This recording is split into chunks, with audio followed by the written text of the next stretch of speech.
So, before we get into H.P. Lovecraft,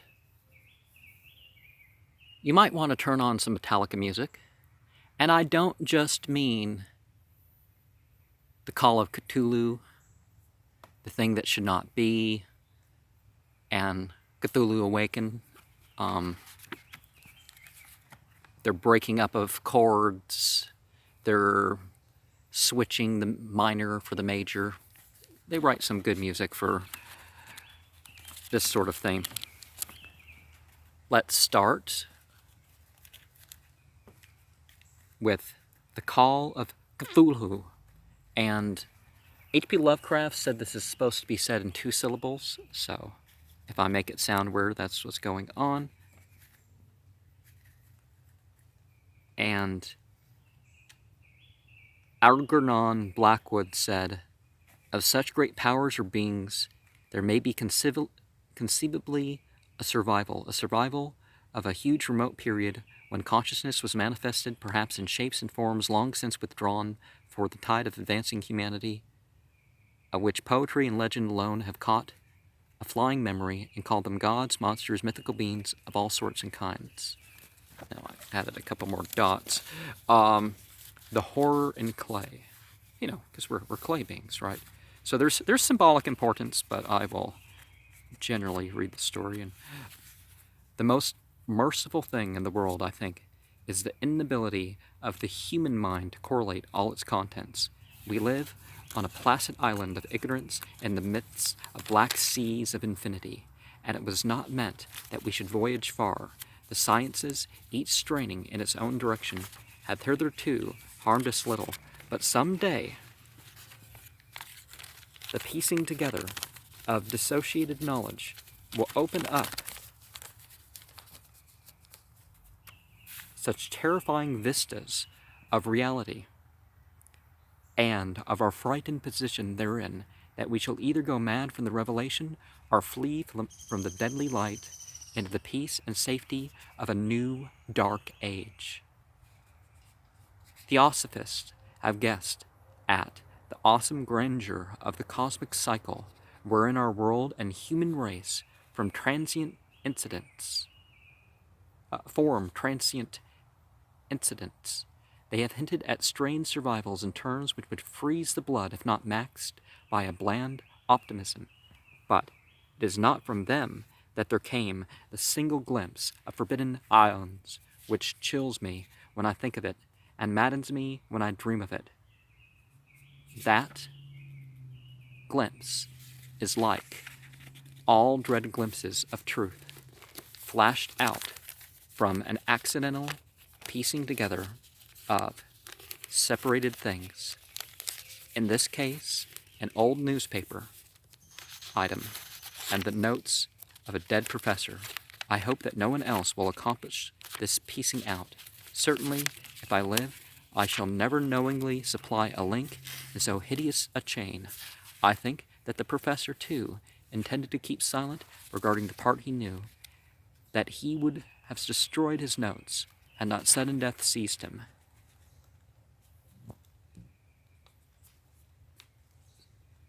So, found among the papers of late Francis Wayland Thurston. Okay.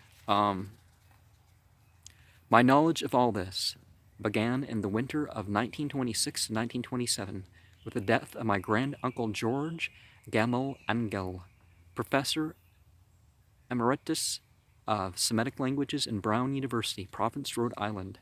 Professor Angel was widely known as an authority on ancient inscriptions and had frequently been resorted to by the heads of prominent museums, so that his passing at the age of 92 may be recalled by many.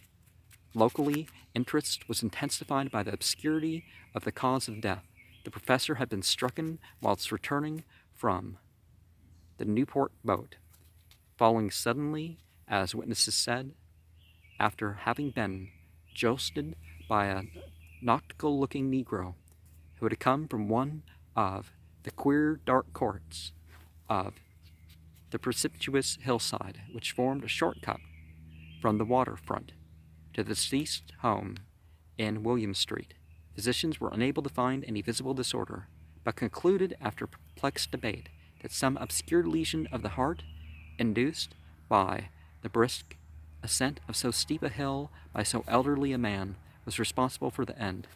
At the time I saw no reason to dissent from this dictum, but latterly I am inclined to wonder, and more than wonder, as my grand uncle's heir and executioner, an executor, for he died a childish widower.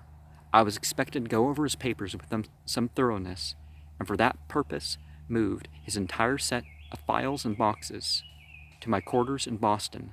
Much of the material which I correlated would be later published by the American Archaeological Society, but there was one box which I found exceedingly puzzling, and which I felt much averse from shewing to other eyes. It had been locked, and I did not find the key until it occurred to me to examine the personal ring which the professor carried always in his pocket. Then indeed I succeeded in opening it, but when I did so, seemed only to be confronted by a greater and more closely locked barrier. For what could be the meaning of the queer clay bas relief, and the disjointed jottings, ramblings, and cuttings which I found? Had my uncle in his latter years become credulous of the most superficial impostures? I resolved to search out the eccentric sculptor responsible for this apparent disturbance of an old man's peace of mind. The bas-relief was a rough rectangle less than an inch thick and about 5 by 6 inches in area, obviously of modern origin. Its designs, however, were far from modern in atmosphere and suggestion, although the vagaries of Cubism and Futurism are many and wild. They do not often reproduce that cryptic regularity which lurks in historic writing, and writing of some kind. The bulk of these designs seems certainly to be, though my memory, despite much familiarity with the papers and collections of my uncle, failed in any way to identify this particular species or even to hint at its remotest affiliations. Above these apparent hieroglyphs was a figure of evidently pictorial intent, though its impressionistic execution forbade a very clear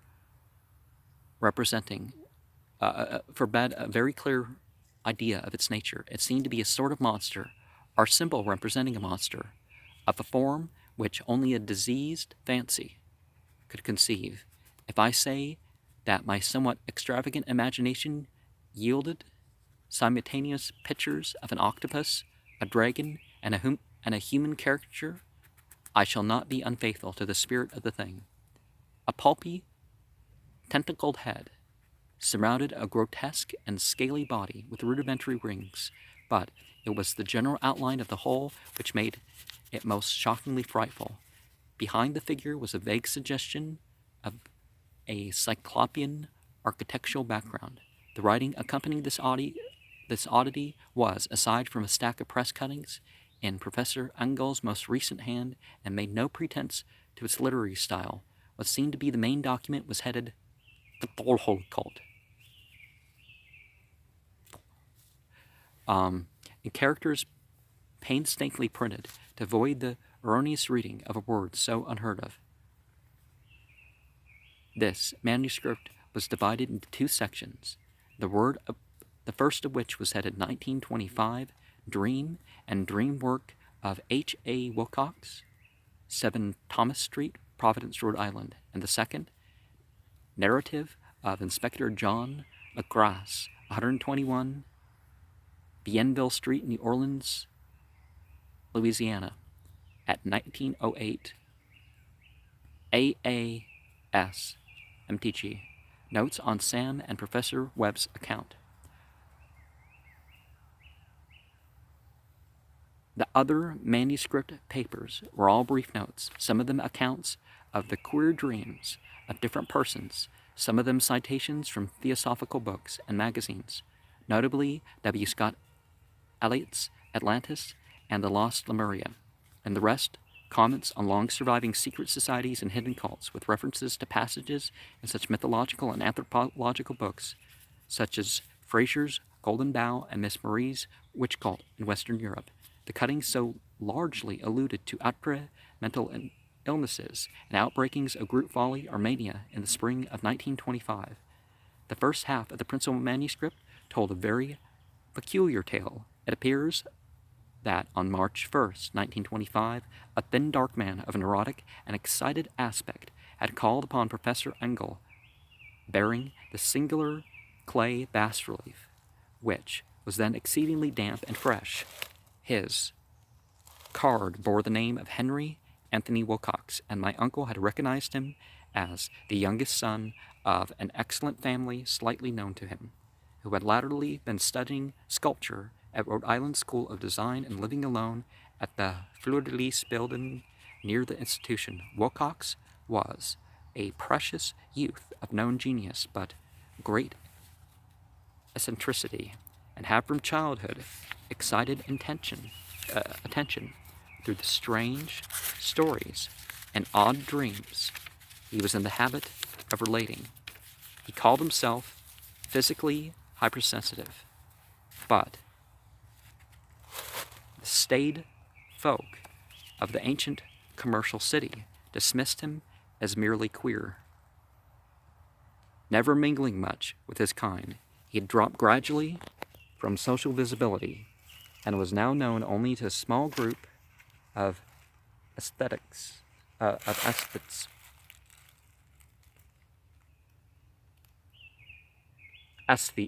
from other towns. Even the Province Art Club, anxious to preserve its conservatism, had found him quite hopeless. On the occasion of the visit, ran the professor's manuscript.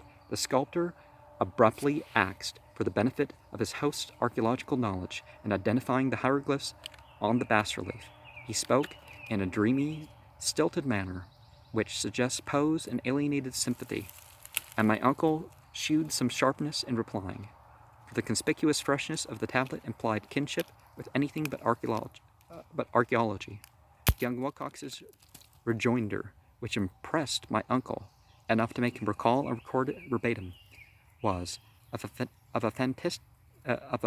fantastically poetic cast, which must have typified his whole conversation, and which I have since found characteristic of him. He said, "It is new indeed, for I made it last night in a dream. As strange cities and dreams are older than brooding Tyre, are the contemplative Sphinx, our garden-gilded Babylon." It was then that he began that rambling tale, which suddenly played upon a sleeping memory and won the fevered interest of my uncle. There had been a slight earthquake tremor the night before, the most considerable felt in New England for some years, and Wilcox's imagination had been keenly affected. Upon retiring, he had an unprecedented dream of great cyclopean cities, of Titan blocks and sky-flung monoliths, all dripping with green ooze and sinister with latent horror.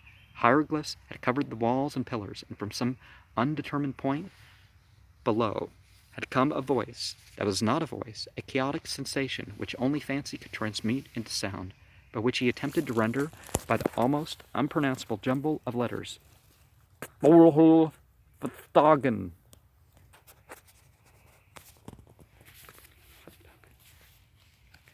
The verbal jumble was the key to the recollection which excited the disturbed Professor Engel. He questioned the sculptor with scientific minuteness and studied with almost frantic intensity the bas-relief on which the youth had found himself working, chilled and clad only in his night clothes. When waking, had stolen bewilderingly over him. My uncle blamed his old age, Wilcox afterward said, for his slowness in recognizing both hieroglyphs and pictorial design. Many of his questions seemed highly out of place to his visitor, especially those which tried to connect the latter with the strange cults or societies, and Wilcox could not understand the repeated promises of silence which he was offered in exchange for an admission of membership in some widespread mystical or paganly religious body. When Professor Angel became convinced that the sculptor was indeed ignorant of any cult or system of cryptic lore, he besieged his visitor with demands for future reports of dreams. This bore regular fruit, for after the first interview, the manuscript records daily calls of the young man, during which he related startling fragments of nocturnal imagery, whose burden was always some terrible cyclopean vista of dark and dripping stone, with a subterranean voice or intelligence shouting monotonously in enigmatical sense impacts, uninscribable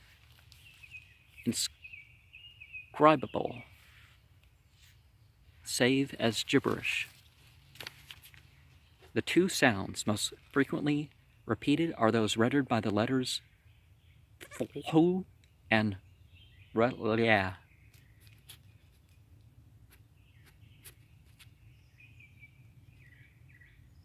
On March 23rd, the manuscript continued.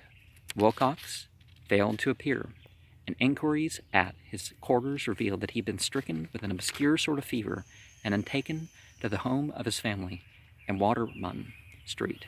He had cried out in the night, arousing several other artists in the building, and had manifested since then only alternations of unconsciousness and delirium. My uncle at once telephoned the family, and from that time forward kept watch of the case, calling often at the Thayer Street office of Dr. Toby, whom he learned to be in charge. The youth's febrile mind apparently was dwelling on strange things, and the doctor shuddered now, and then, as he spoke of them, they included not only a repetition of what he had formerly dreamed, but touched wildly on a gigantic thing miles high, which walked on or labored about. He at no time fully described this object, but occasional frantic words, as repeated by Dr. Toby, convinced the professor that it must be identical with the nameless monstrosity that he had sought to depict in his dream sculpture. Reference to this object, the doctor added, was invariably a prelude to the young man's subsidence into lethargy. His temperature, oddly enough, was not greatly above normal, but his whole condition was otherwise such as to suggest true fever rather than mental disorder. On April 2nd, about 3 p.m., every trace of Wilcox's malady suddenly ceased. He sat upright in bed, astonished to find himself at home and completely ignorant of what had happened in dream or reality since the night of March 22nd. Pronounced well by his physician, he returned to his quarters in 3 days, but to Professor Angel he was of no further assistance. All traces of strange dreaming had vanished with his recovery, and my uncle kept no record of his night thoughts. After a week of pointless and irrelevant accounts of thoroughly usual visions, here the first part of the manuscript ended, but references to certain of the scattered notes gave me much material for thought, so much in fact that only the ingrained skepticism then forming my philosophy can account for my continued distrust of the artist. The notes in question were those descriptive of the dreams of the various persons, covering the same period as that in which young Wilcox had this strange visitation. My uncle, it seemed, had quickly instituted a prodigiously far-flung body of inquiries among nearly all the friends whom he could question without impertinence, asking for nightly reports of their dreams and the dates of any notable visions for some time past. The reception of his request seems to have been varied, but he must, at the very least, have received more responses than any ordinary man could have handled without a secretary. This original correspondence was not preserved, but his notes formed a thorough and really significant digest. Average people in society and businesses, New England's traditional salt of the earth, gave an almost completely negative result, though scattered cases of uneasy but formless nocturnal impressions appear here and there, always between March 23rd and April 2nd, the period of young Wilcox's delirium. Scientific men were little more affected, though 4 cases of vague description suggest fugitive glimpses of strange landscapes, and in one case there is mention of a dread of something abnormal. It is from the artists and poets that the pertinent answers came. I know that panic would have broken loose had they been able to compare notes. As it was, lacking their original letters, I half suspected the compiler of having asked leading questions or having edited the correspondence in corroboration of what he had latently resolved to see. That is why I continued to feel that Wilcox, somehow cognizant of the old data which my uncle had possessed, had been imposing on the veteran scientist. These responses from aesthetes told a disturbing tale. From February 28th to April 2nd, a large portion of them had dreamed very bizarre things, the intensity of the dreams being immeasurably the stronger during the period of the sculptor's delirium. Over a fourth of those who reported anything reported scenes and half-sounds not unlike those which Wilcox had described. Some of the dreamers confessed acute fear of the gigantic nameless thing visible towards the last. One case, which the note describes with emphasis, was very sad. The subject, a widely known architect with leanings toward theosophy and occultism, went violently insane on the date of young Wilcox's seizure, and experienced several months later, after incessant screamings to be saved from some escaped denizen of hell. Had my uncle referred to these cases by name instead of merely by number, I should have attempted some corroboration and personal investigation, but as it was, I succeeded in tracing down only a few. Of these, however, bore out the notes in full. I have often wondered if all the objects of the professor's questioning felt as puzzling as it did in this fraction. It is well that no explanation shall ever reach them. The press cuttings, as I have intimated, touched on a case of panic mania and eccentricity. During the given period, Professor Engel must have employed a cutting burro, for the number of extracts was tremendous, and the sources scattered throughout the globe. Here was a nocturnal suicide in London, where a lone sleeper had leaped from a window after a shocking cry. Here, likewise, a rambling letter to the editor of a paper in South America, where a fanatic deduces a dire future from visions he has seen. A dispatch from California describes the Theosophist colony as donning white robes and massive for some glorious fulfillment which never arrives, whilst items from India speak guardedly of serious native unrest. Toward the end of March, voodoo orgies multiply in Haiti, and African outposts report ominous mutterings. American officers in the Philippines find certain tribes bothersome about this time, and New York policemen are mauled by hysterical Levantines on the night of March 22nd to 23rd. The west of Ireland, too, is full of wild rumor and legendary, and a fantastic painter named Ardois Bonat hangs a blasphemous dream landscape in the Paris Spring Salon of 1926, and so numerous are the recorded troubles in insane asylums that only a miracle could have stopped the medical fraternity from noting strange parallelisms and drawing mystified conclusions. A weird bunch of cuttings, all told, and I can, at this stage, scarcely envisage the callous rationalism with which I set them aside.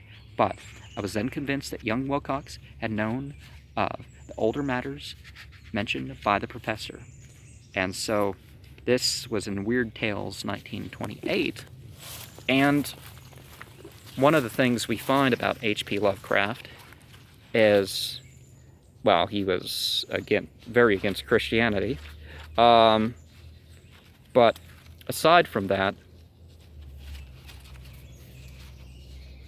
there was the aspect of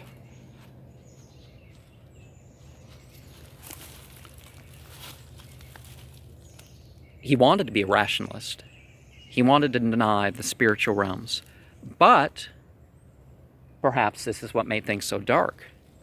Or perhaps he didn't know how to deal with it because of it. But H.P. Lovecraft had nightmares and such, and he questioned his sanity a lot. He had fears of, he had xenophobic fears, and he didn't like Christianity, but he wanted to provide something else. And certainly in his fiction, more than a lot of such cases, we have certain effects, certain things are drawn near in what we're doing here.